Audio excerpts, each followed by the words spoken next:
I'm going to go out on a limb here and say that each person watching this video values peace. Perhaps I'm mistaken in a bare handful of cases, but no more than that.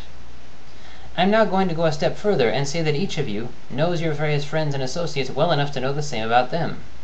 Therefore, any effort to portray these friends and associates of yours as intrinsically warlike is something you're going to see through right away. Therefore, any parties in the world with a vested interest in fostering violent conflict and who need your support to that end, such as parties in a position to profit from it, will direct their propaganda to the end of vilifying people you don't know. You are willing to wage war against people you hate. You hate those you fear.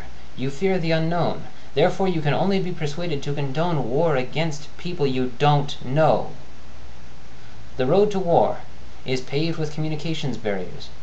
Therefore, all who sincerely want to promote peace have an urgent duty to identify any such barriers and do our damnedest to tear them down.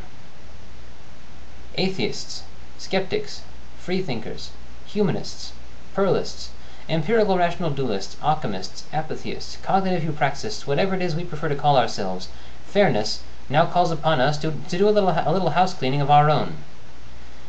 An increasing trend among the non-religious necessitates the recognition of one key fact. An unintelligent argument does not indicate an unintelligent arguer. Recently, I was castigated for presuming to argue against religion. This individual presumed to lecture me that such effort is wasted, and that the proper approach is simply to avoid the religious so that one can continue to carry on the good work, whatever that consists of. This same character asked me rhetorically, who is the greater idiot, the retard or the fool who insists on trying to have an intelligent conversation with the retard? The context of this comment made it unmistakably clear who he meant by retard.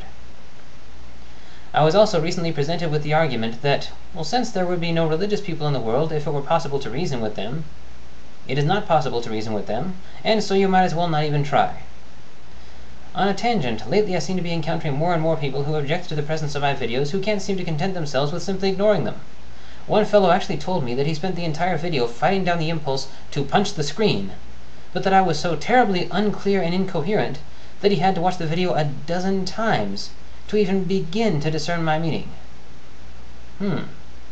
So he found the video violently unpleasant to watch, yet he made himself sit through it a dozen times. This poor fellow has something against himself. My advice to him, if for some reason he's watching right now, is that he seek professional help. I certainly hope this is clear enough. So anyhow, we should all know better than to automatically associate religious with unintelligent. Most of us having been previously religious, we didn't suddenly deconvert because we spontaneously became more intelligent. We gradually deconverted because someone challenged our beliefs by pointing out a few glaring serious problems with them. This compelled us to wonder what other glaring serious problems there were in our beliefs, which we just hadn't noticed yet, which led us to begin investigating them. On some level, each of us realized that, if we hadn't investigated the Bible or the religious text in question, we really had no business in insisting on its accuracy. It will not do to investigate the subject of religion too closely, as it is apt to lead to infidelity. Investigation is the death knell of religious belief. In the course of investigating, we have developed our reasoning skills and subsequently found ourselves noticing problems in various other venues. It's bad enough when a believer is condescending toward a non-believer, but it's no better when it goes the other way.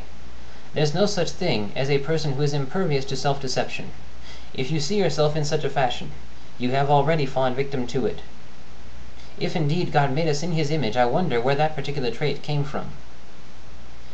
We are all here to make this case, this argument, to believers. Why?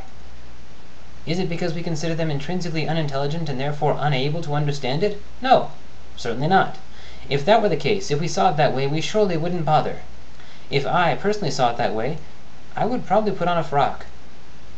We are here in an effort to have this dialogue because we know that the vast majority of believers are capable of understanding where we are coming from. We know, having been believers ourselves, many a believer is trained not to understand our arguments, and it is their training, not their intelligence level, which stands in the way. This is why I appreciate it so much whenever another believer expresses a willingness to hear my arguments.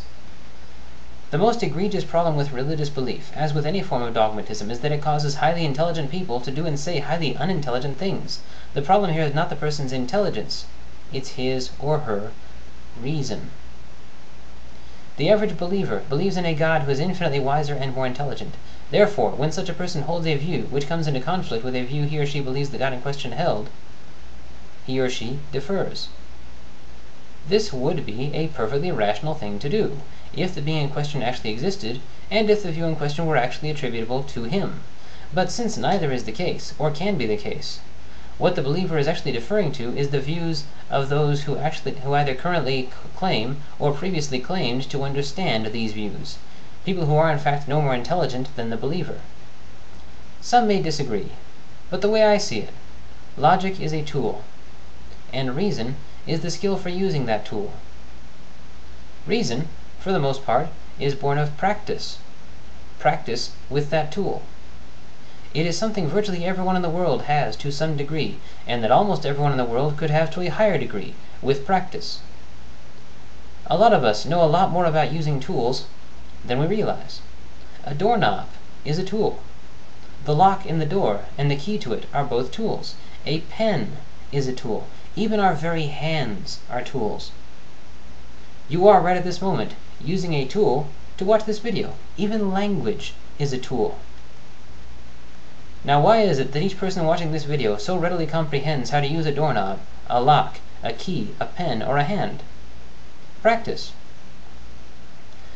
Given the broad skill with tools each of us needs just to navigate our daily lives, given the fact that tools user is part of the definition of a human being, and given the fact that logic is one more tool, when you allege that believers are incapable of comprehending your arguments, are incapable of wielding logic, you are in essence calling them less than human. This allegation is demonstrably false, but more than that, it's wrong. It's deplorable. I take offense to it.